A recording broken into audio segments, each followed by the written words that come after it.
On vient d'assister à un derby de Madrid complètement fou. Rendez-vous compte, cela faisait 75 ans que l'Atlético n'avait pas passé 5 buts au Real Madrid.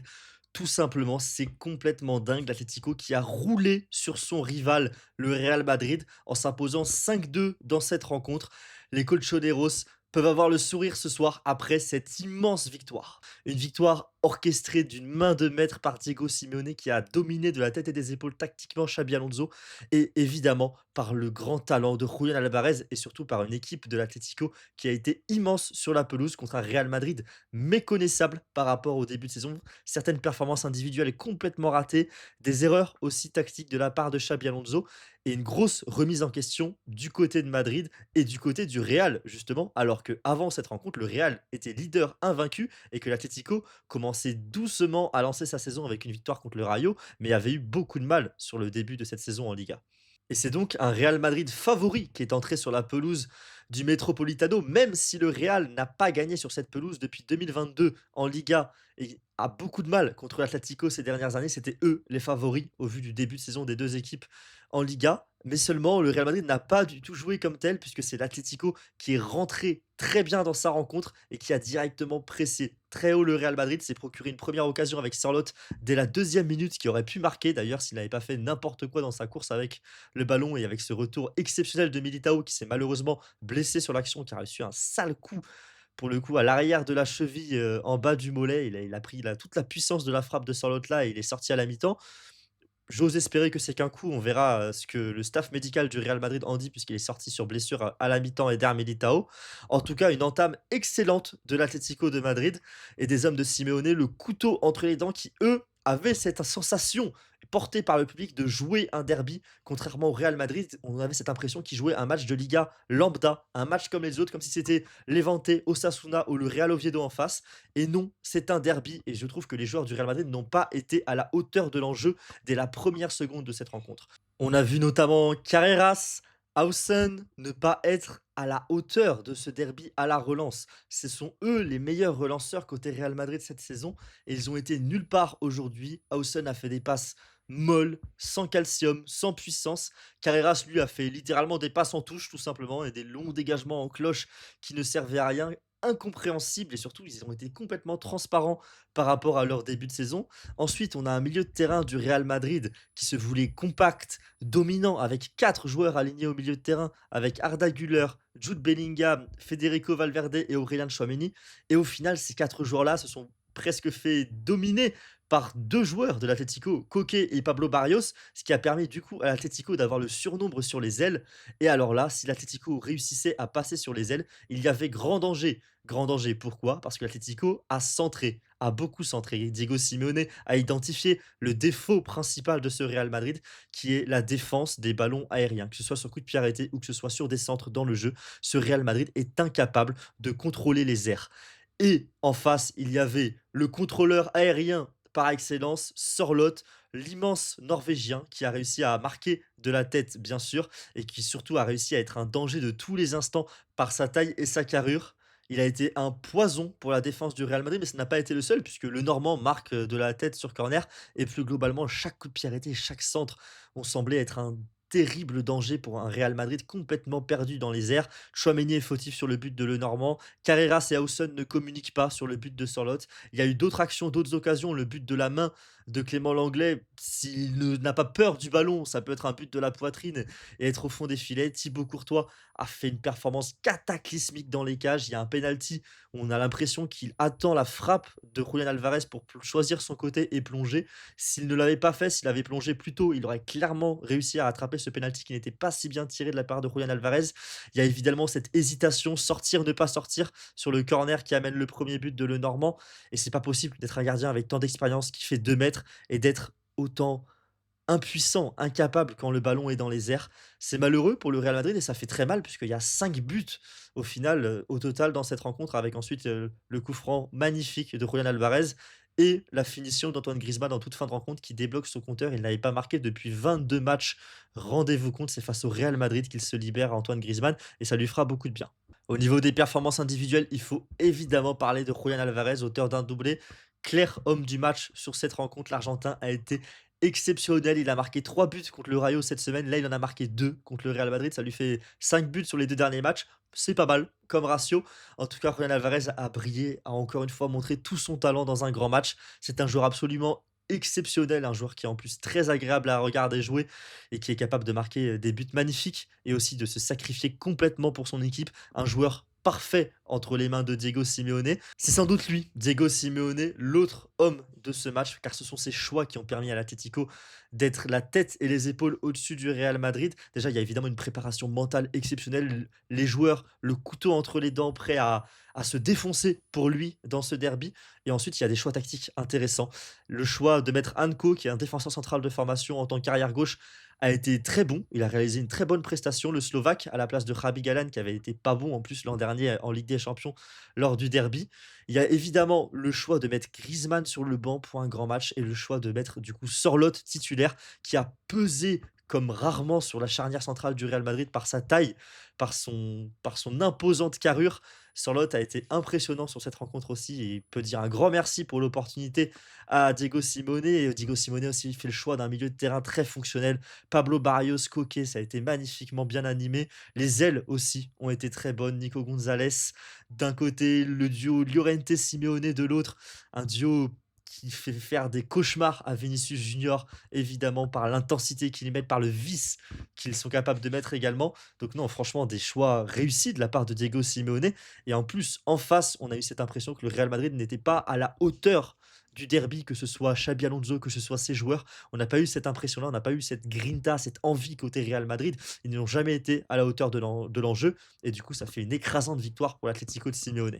Du côté du Real Madrid, cette défaite est évidemment une terrible désillusion. Tu tombes de haut, tu as gagné tous tes matchs cette saison, tu vas chez ton rival qui est malade, tu as l'occasion de le mettre à 12 points en Liga en gagnant cette rencontre et au final, l'Atlético se retrouve à 6 points à la fin du match et tu as mangé une manita historique dans la face. Donc évidemment, après-midi désastreuse pour le Real Madrid. Il y a beaucoup de fautifs, presque tout le monde sont à mettre dans le même panier. Déjà, toute l'équipe n'a pas été au niveau, l'état d'esprit n'était pas là. On n'a pas eu cette impression qu'ils jouaient un derby et je trouve ça très problématique. Après, il y a des individualités à noter négativement, bien sûr. L'entraîneur, Xabi Alonso, déjà, on va y venir. Les autres noms que j'ai envie de mentionner comme ça, c'est Courtois, Carreras, Valverde, Jude Bellingham, même s'il a beaucoup de circonstances atténuantes, Dean Howson aussi. On va venir sur tout ce beau monde, mais on va commencer par l'entraîneur Xabi Alonso. Le Basque a fait un choix en avant-match. Il a mis de côté son 11 type de la saison et a préféré titulariser Jude Bellingham plutôt que Franco Mastantuono. L'Anglais qui revient de blessure a connu donc sa première titularisation et on l'a senti. Il manquait de rythme, il manquait un petit quelque chose dans le match de Jude Bellingham, dans la répétition des efforts. Il n'était pas à 100%. Je pense qu'il avait clairement 60-70 minutes dans les jambes, puisque sinon le staff médical ne l'aurait pas laissé être titulaire sur cette rencontre-là. Mais le problème, c'est qu'il ne les avait pas à très très haute intensité, l'intensité que demande un derby finalement. Ce n'était pas possible. Donc match raté de la part de Jude Bellingham, mais difficile quand même de lui en vouloir, vu que c'est sa première titularisation de la saison. J'en veux beaucoup plus à Xabi Alonso à ce sujet-là, puisque Xabi Alonso n'aurait pas dû le titulariser, tout simplement. C'est pas plus compliqué que ça. Tu n'as pas senti qu'il n'était pas parfaitement prêt physiquement, parfaitement prêt mentalement à démarrer sa saison, où tu ne le titularises pas dans un match qui demande 120-130% à chaque joueur. Et c'est ce qu'on a vu côté Atlético. Les mecs étaient tous à 120-130% de leur capacité physique. Côté Real, on n'a pas cette impression-là. Et on l'a pas aussi, je pense, parce que Xabi Alonso n'a pas su insuffler ce supplément d'âme à son équipe dans sa causerie, dans son avant-match, dans sa préparation, dans sa composition d'équipe. Il a manqué quelque chose. Les changements de Xabi Alonso également n'ont pas été à la hauteur de l'événement. Il sort à la 60e minute un Arda Güler qui était le meilleur joueur du Real Madrid sur la pelouse. C'est assez incompréhensible, surtout quand on voit que Federico Valverde ne sort pas de la rencontre, que Jude Bellingham sort lui 10-15 minutes plus tard. C'est assez incompréhensible, je trouve, les changements de Xabi Alonso qui se sont plus faits au statut que fait par rapport à ce qu'on voyait sous nos yeux, par rapport à la vérité du terrain, à la vérité de la pelouse. Et ça, c'est dommage parce que j'ai l'impression de voir du Carlo Ancelotti, en fait, dans ces changements-là, et de ne pas avoir cette patte Xabi Alonso, de ne pas avoir justement cette fameuse méritocratie qu'il nous a tant vantée. C'est dommage de sa part, c'est une fois. Donc on va lui laisser le bénéfice du doute à Xabi Alonso. On verra comment ça se passe pour les prochains matchs et les prochains gros matchs. Mais en tout cas, dommage de ne pas avoir été à la hauteur de l'enjeu avec son 11 ni avec ses changements ce soir pour le technicien basque. Après, il faut évidemment noter que l'impact d'un entraîneur, ça s'arrête aux consignes, aux idées et aux choix. Ceux qui font le football et ceux qui font le match, ce sont les joueurs et les joueurs du Real Madrid n'ont pas été à la hauteur. Je vais commencer par le gardien parce que c'est l'un des pires aujourd'hui, sans doute le cas le plus simple à évoquer, c'est Thibaut Courtois qui n'est pas capable de réaliser la moindre bonne sortie aérienne depuis le début de sa carrière et qui aujourd'hui n'a pas non plus été capable d'être solide sur sa ligne. Il y a plusieurs buts, on a l'impression de ne pas avoir le Courtois impassible qu'on a connu, par exemple lors de la finale de la Ligue des Champions 2022 et même sans demander un tel niveau, Courtois a semblé un peu pâteau, notamment sur le penalty de Julian Alvarez où il part après la frappe de Julian Alvarez, c'est incompréhensible de sa part. Performance complètement ratée de la part de Thibaut Courtois contre son ancien club. Espérons qu'il sache rebondir, sans doute pas au match au Kazakhstan où j'imagine que Xabi Alonso va faire, jouer Lounine pour une fois et donc pour le match contre Villarreal, le week-end prochain. Attention aussi s'il n'y a pas eu une petite blessure côté Thibaut Courtois. On sait qu'il y a eu un sale contact au sol avec Sørloth en première mi-temps. Peut-être que ça l'a handicapé un petit peu sur le reste de la rencontre. On verra ce qui en sort à ce sujet-là. Mais en tout cas, pour l'instant, j'ai quand même envie d'accabler un petit peu Thibaut Courtois, qui n'a pas fait un bon match. Tout comme sa défense devant lui, la ligne défensive n'a pas été bonne. Que ce soit Carvaral qui n'a pas été à la hauteur de l'enjeu. Il a le brassard de capitaine et on a l'impression qu'il avait perdu sa grinta sur ce match, perdu ce petit truc en plus qui fait que quand tu as Carvaral dans ton équipe, tu as toujours deux trois petites fautes, deux trois petits trucs grattés d'un adversaire qui s'énerve un petit peu, un carton jaune gratté par-ci par-là. Là, il y a rien du tout à mettre, au crédit de Dani Carvajal sur cette rencontre. Militao s'est fait mal à la deuxième minute et ensuite a tenu une mi-temps. Pas grand-chose à lui dire, c'est quand même pas lui sur lequel j'ai envie de tomber le plus en défense puisque Dinhausen, lui, était à 100 physiquement et pour le coup, n'a clairement pas fait son match. Il est beaucoup trop tendre dans les duels, notamment dans les duels aériens et il n'a pas été aidé non plus par son compère Alvaro Carreras qui a réalisé une prestation cataclysmique sur le flanc gauche de la défense. Il a raté quasiment toutes ses relances, toutes ses passes. Il ne parle pas à Hausen sur l'action du but de Sørloth. Une performance vraiment inquiétante pour le coup. Espérons que ce soit un simple non-match de la part de Carreras et qu'il retrouve le niveau qu'il a montré depuis le début de saison par la suite. Mais en tout cas, très difficile le match de l'Espagnol. Devant eux, Chouameni a fait son match, même si c'est lui qui est fautif sur le premier but de l'Atlético. Mis à part cette action-là, je trouve qu'il fait quand même plutôt son match. Tout comme Jude Bellingham, comme je l'ai dit, il y a un match compliqué, mais des circonstances tellement difficiles. Le premier match de ta saison, ton premier match depuis des mois, c'est un derby avec une intensité folle à l'extérieur. Donc j'ai quand même du mal à tomber directement sur Jude Bellingham. Le contexte est une vraie circonstance atténuante pour lui. Contrairement à Federico Valverde, lui n'a aucune circonstance atténuante. Son début de saison est raté et son derby est minable. Alors déjà, évidemment, il coûte un but, il offre un but à Antoine Griezmann en toute fin de rencontre, mais au-delà de cette action-là, où il fait une passe toute molle à l'image de son match, c'est une rencontre sans aucune personnalité. Ce joueur est le vice-capitaine actuellement et va devenir le capitaine du Real Madrid et ne fait preuve d'aucune personnalité dans un derby. C'est vraiment difficile à observer de voir Federico Valverde titulaire à chaque rencontre et continuer à présenter des performances fades, sans saveur, des performances complètement oubliables. Personne ne se rappellera du moindre match de ce début de saison de Federico Valverde. Et là, je pense qu'on a atteint un niveau de trop-plein, de ras-le-bol chez certains fans du Real Madrid. Et j'espère que Xabi Alonso, lui aussi, a ouvert ses yeux sur la performance de l'Uruguayen aujourd'hui. Parce que Xabi Alonso ne l'a pas sorti du match, alors que pour moi, Federico Valverde doit sortir à la 60e minute, à la place d'Arda Güler. Donc j'espère quand même que Xabi Alonso va y avoir une remise en question de ce côté, et puis surtout que Federico Valverde lui-même va se remettre en question et se rendre compte que ça ne marche pas sur ce début de saison de son côté. Il va falloir qu'il fasse des choses différentes, qu'il voit avec Xabi Alonso aussi s'il ne peut pas avoir un rôle un petit peu différent, un rôle un petit peu modifié, parce que je pense que Federico Valverde n'est pas capable de briller dans le rôle que lui demande Xabi Alonso actuellement. Federico Valverde, c'est un joueur qui brille dans le chaos, qui brille dans l'espace, qui brille quand il est là pour boucher des brèches, boucher des trous. C'est un joueur qui est box-to-box, qui aime quand les choses vont vite d'une surface à l'autre, qui aime aussi aller sur l'aile, jouer sur l'aile et être cantonné à un rôle axial de joueur qui doit beaucoup toucher le ballon. Ça ne lui va pas du tout, on le voit. Il se réoriente en deux, trois touches de balle, là où un Ceballos, un Arda Güler n'a besoin que d'une touche de balle pour se réorienter.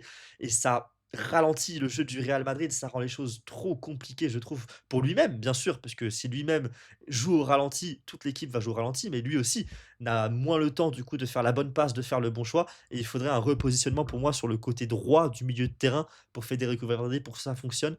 Et on a vu aujourd'hui du coup Arda Güler est dans cette zone-là à droite et pour moi, c'est plutôt Federico Valverde qui va s'épanouir dans cette zone-là à terme si Xabi Alonso le considère vraiment comme un titulaire indiscutable. C'est là qu'il doit jouer, là ou alors au poste d'arrière droit. On sait que Trent Alexander-Arnold est blessé, on sait que Dani Carvajal ne va pas jouer toutes les minutes et ne va pas jouer tous les matchs. On sait que Raúl Asensio n'est pas capable d'être arrière droit au Real Madrid.